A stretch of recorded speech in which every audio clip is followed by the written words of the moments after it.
दोस्तों, आप सभी का हमारे चैनल कथा सरोवर 0.1 फीट पर एक बार फिर से बहुत बहुत स्वागत है।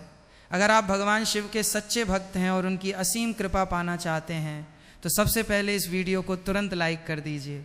नीचे दिए गए लाल बटन को दबाकर चैनल को सब्सक्राइब कर लीजिए और बेल आइकन को ऑल पर सेट कर लीजिए ताकि महादेव की हर पावन और अलौकिक कथा सबसे पहले आप तक पहुंच सके।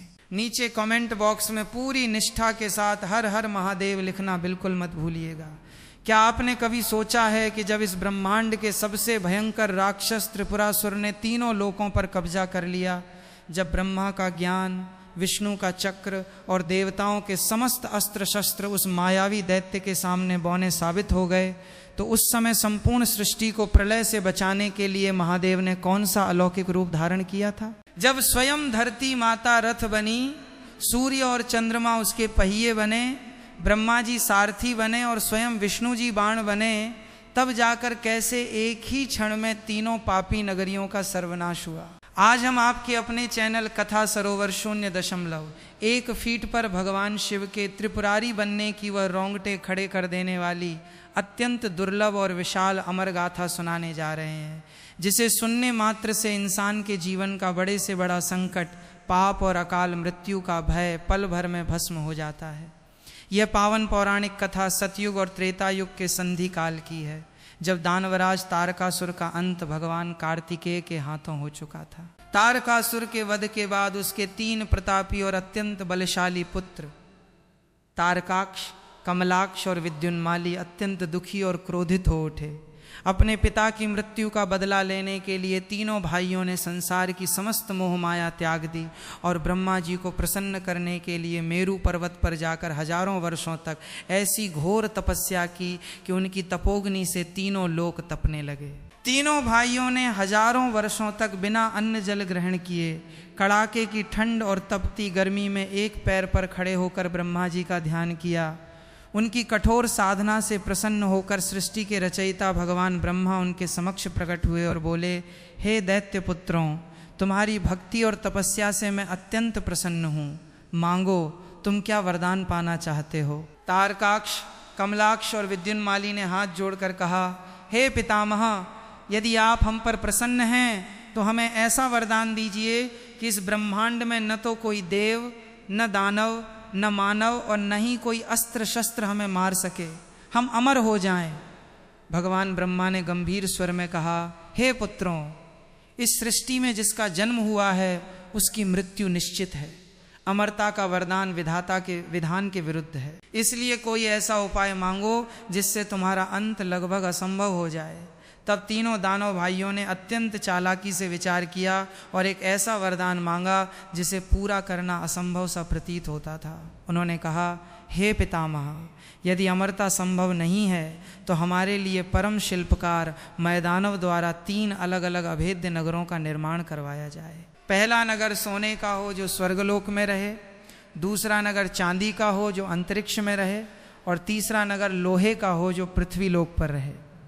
ये तीनों नगर अलग अलग दिशाओं में घूमते रहें, परंतु 1000 वर्षों में केवल एक बार पुष्कर योग में कुछ क्षणों के लिए ये तीनों नगर एक सीधी रेखा में आए, और यदि उस एक क्षण में कोई योद्धा केवल एक ही बाण से इन तीनों नगरों को एक साथ नष्ट कर सके तभी हमारी मृत्यु हो, अन्यथा हमें कोई न मार सके। भगवान ब्रह्मा ने तथास्तु कहा और अंतर्ध्यान हो गए। वरदान मिलते ही परम शिल्पकार मैदानव ने अपनी अलौकिक शक्ति से 3 अत्यंत विशाल, सर्व सुविधा युक्त और अभेद्य नगरों का निर्माण कर दिया। इन तीनों नगरों को संयुक्त रूप से त्रिपुर कहा गया। सोने के नगर का राजा तारकाक्ष बना, चांदी के नगर का राजा कमलाक्ष बना और लोहे के नगर का राजा विद्युन्माली बना। त्रिपुर में प्रवेश करते ही तीनों दानव भाइयों के सिर पर वरदान का भयंकर अहंकार सवार हो गया। उन्होंने अपने अपने नगरों को लेकर पूरे ब्रह्मांड में आतंक मचाना शुरू कर दिया। वे अपने उड़ते हुए नगरों से देवताओं के स्वर्गलोक, ऋषियों के आश्रमों और मनुष्यों की बस्तियों पर चढ़ाई कर देते और तबाही मचाकर आगे बढ़ जाते। उनके नगरों को कोई छू भी नहीं सकता था क्योंकि वे निरंतर गतिमान रहते थे। तीनों असुरों ने यज्ञ हवन बंद करवा दिए, धर्म का नाश कर दिया और देवराज इंद्र सहित समस्त देवताओं को स्वर्ग से खदेड़ दिया। देवराज इंद्र का वज्र यमराज का दंड और कुबेर की शक्तियां उन तीनों नगरों के सामने पूरी तरह निष्फल साबित हुईं। 10 दिशाओं में हाहाकार मच गया। जब देवताओं का कोई बस न चला तो देवराज इंद्र समस्त देवताओं, ऋषियों और मुनियों के साथ भगवान विष्णु के धाम वैकुंठ पहुँचे। देवताओं ने अश्रुपूर्ण नेत्रों से गुहार लगाई, हे श्री हरि हमारी रक्षा कीजिए। त्रिपुरासुर के अत्याचारों से तीनों लोक जल रहे हैं, उनके उड़ते हुए नगर हमारे लिए प्रलय बन चुके हैं। भगवान विष्णु ने अत्यंत गंभीर होकर देवताओं से कहा, हे देवगण, ब्रह्मा जी के वरदान के अनुसार त्रिपुरासुर का वध कोई साधारण योद्धा या अस्त्र नहीं कर सकता। वे तीनों नगर जब एक सीधी रेखा में आएंगे तभी उनका अंत संभव है, और इस ब्रह्मांड में केवल एक ही शक्ति है जो एक ही बाण से तीनों नगरों को एक साथ भस्म कर सकती है, और वे हैं देवाधिदेव महादेव। हमें साक्षात कैलाशपति भगवान शिव की शरण में जाना होगा। समस्त देवता, ब्रह्मा जी और भगवान विष्णु तुरंत कैलाश पर्वत की ओर प्रस्थान कर गए। कैलाश की शांत और बर्फीली चोटियों पर महादेव समाधिस्थ थे। देवताओं ने करुण स्वर में आशुतोष शिव की स्तुति करना प्रारंभ किया। हे देवाधिदेव, हे महाकाल, हे त्रिपुरारी, हे करुणा के सागर, हमारी रक्षा कीजिए। त्रिपुरासुर के पाप का घड़ा भर चुका है। यदि आपने कृपा नहीं की तो धर्म का पूर्ण विनाश हो जाएगा। सृष्टि का ये संकट और देवताओं की कातर पुकार देखकर औघड़दानी भगवान शिव का ध्यान टूटा। महादेव का हृदय करुणा से भर आया। उन्होंने देवताओं को अभयदान देते हुए कहा, हे देवगण, शांत हो जाइए, अधर्म का अंत निश्चित है। त्रिपुरासुर के अंत की घड़ी समीप आ चुकी है। परंतु उस भयंकर युद्ध के लिए एक ऐसे दिव्य और अभूतपूर्व रथ तथा अस्त्र की आवश्यकता थी जो पूरे ब्रह्मांड की ऊर्जा को अपने भीतर समेट सके। देवताओं ने विश्वकर्मा और मैदानव के ज्ञान का उपयोग करके एक ऐसा रथ तैयार किया जैसा न कभी बना था और न कभी बनेगा। स्वयं ये संपूर्ण पृथ्वी माता भगवान शिव का दिव्य रथ बनी। सूर्य और चंद्रमा उस रथ के 2 विशाल चमकदार पहिए बने। नक्षत्र और तारे उस रथ की सजावट बने। हिमालय और मंदराचल पर्वत उस रथ के विशाल ध्वज स्तंभ बने।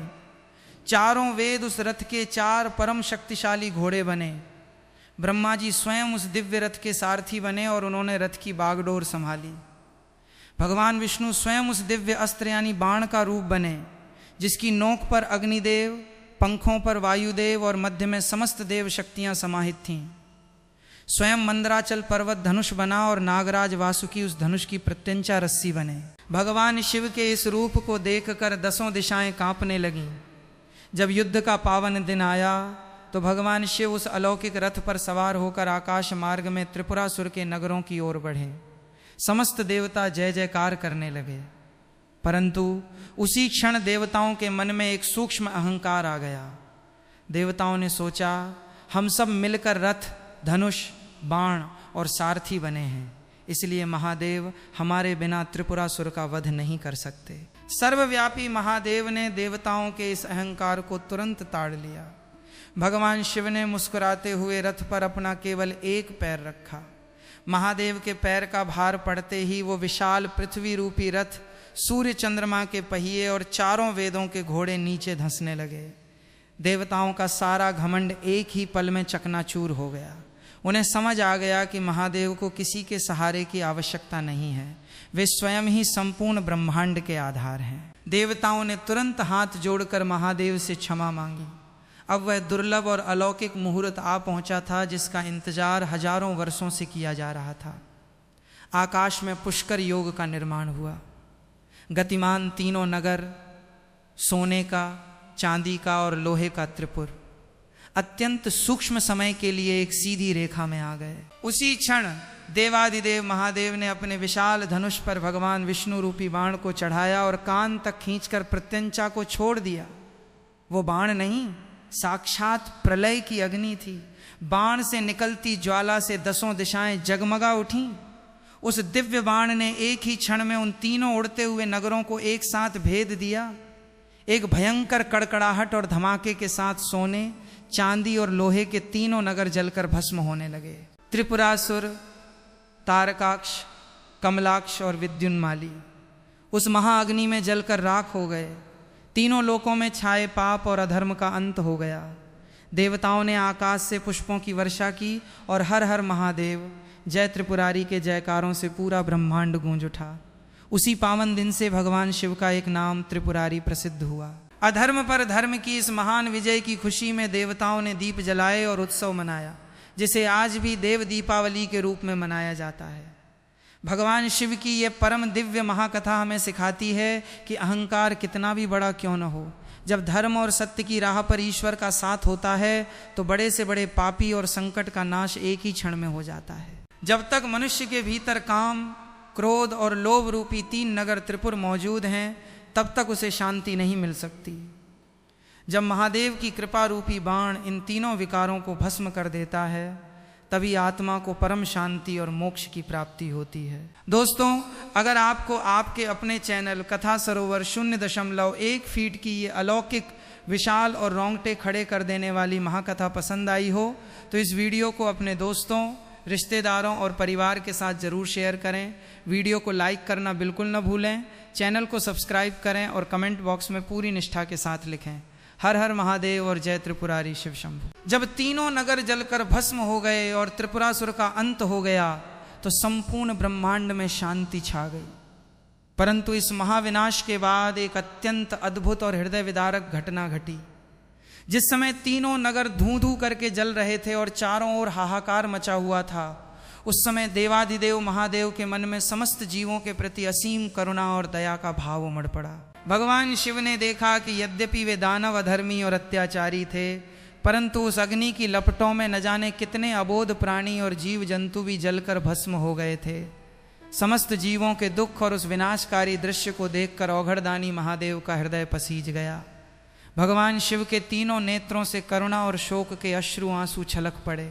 महादेव के नेत्रों से गिरे आंसुओं की वे जल बूंदें जब धरती पर गिरीं तो वे जमी पर गिरते ही जम गईं और दिव्य वृक्षों के रूप में अंकुरित हो गईं। उन्हीं आंसुओं की बूंदों से पृथ्वी पर रुद्राक्ष के पावन वृक्षों की उत्पत्ति हुई। रुद्र यानी स्वयं भगवान शिव और अक्ष यानी उनके अश्रु। महादेव के नेत्रों से निकले रुद्राक्ष के ये दाने साक्षात शिव की करुणा, शांति और संहार के बाद नवजीवन का दिव्य प्रतीक बन गए। भगवान शिव ने देवताओं और ऋषियों को संबोधित करते हुए कहा, हे देवगण, मेरे नेत्रों से उपजे ये रुद्राक्ष के दाने इस पृथ्वी लोक पर मानव जाति के लिए मेरा सबसे बड़ा सुरक्षा कवच होंगे। जो भी मनुष्य सावन में या किसी भी पावन अवसर पर श्रद्धा पूर्वक अपने शरीर पर रुद्राक्ष धारण करेगा, उसके जीवन के सभी भयंकर पाप, अकाल मृत्यु का भय, रोग, मानसिक तंगी और नकारात्मक शक्तियां उसी क्षण भस्म हो जाएंगी। रुद्राक्ष धारण करने वाले भक्त पर मेरी और भगवती पार्वती की अखंड कृपा सदा बनी रहेगी। इधर त्रिपुरासुर के वध के बाद जब तीनों लोकों में उत्सव मनाया जा रहा था, तब मैदानव, जिसने त्रिपुर नगरों का निर्माण किया था, वो अपनी भक्ति के बल पर जलते हुए नगर से सुरक्षित बाहर निकल आया। मैदानव भी भगवान शिव का अनन्य भक्त था। उसने जलते हुए नगर के बीच खड़े होकर केवल शिव नाम का आश्रय लिया था। मैदानव को जीवित देखकर देवराज इंद्र ने उस पर आक्रमण करने के लिए अपना वज्र उठाया, परंतु स्वयं भगवान शिव बीच में आ गए और उन्होंने इंद्र को रोक दिया। महादेव ने मुस्कुराते हुए कहा, इंद्र ठहर जाओ। मैदानव ने यद्यपि असुरों के लिए नगर बनाए थे, परंतु इसका हृदय मेरी भक्ति से परिपूर्ण है। जो जीव अपनी संकट की घड़ी में मेरा आश्रय ले लेता है, उसका बाल भी बांका नहीं हो सकता। भक्ति कभी किसी जाति या कुल की मोहताज नहीं होती। भगवान शिव ने मैदानव को पाताल लोक का स्वामी बना दिया और उसे अभयदान दिया। मैदानव अश्रुपूर्ण नेत्रों से महादेव के चरणों में गिर पड़ा और उनकी स्तुति करने लगा। त्रिपुरासुर का वध केवल एक दैत्य का अंत नहीं था, बल्कि वो मनुष्य के भीतर छिपे 3 भयंकर विकारों, काम, क्रोध और लोभ का अंत था। जब तक मनुष्य का मन इन तीनों विकारों में उलझा रहता है, तब तक उसका जीवन अशांत और कंगाली से भरा रहता है। परंतु जैसे ही मनुष्य भक्ति भाव से भगवान शिव के नाम का आश्रय लेता है और रुद्राक्ष धारण करता है, महादेव उसके भीतर के समस्त विकारों को जलाकर भस्म कर देते हैं और उसके जीवन में परम शांति, आरोग्यता तथा असीम सुख समृद्धि का वास कर देते हैं। दोस्तों, अगर आपको आपके अपने चैनल कथा सरोवर 0.1 फीट की ये अलौकिक और संपूर्ण महाकथा पसंद आई हो तो इस वीडियो को अपने दोस्तों, रिश्तेदारों और परिवार के साथ ज़रूर शेयर करें। वीडियो को लाइक करना बिल्कुल न भूलें, चैनल को सब्सक्राइब करें और कमेंट बॉक्स में पूरी निष्ठा के साथ लिखें, हर हर महादेव और जय त्रिपुरारी शिव शंभु।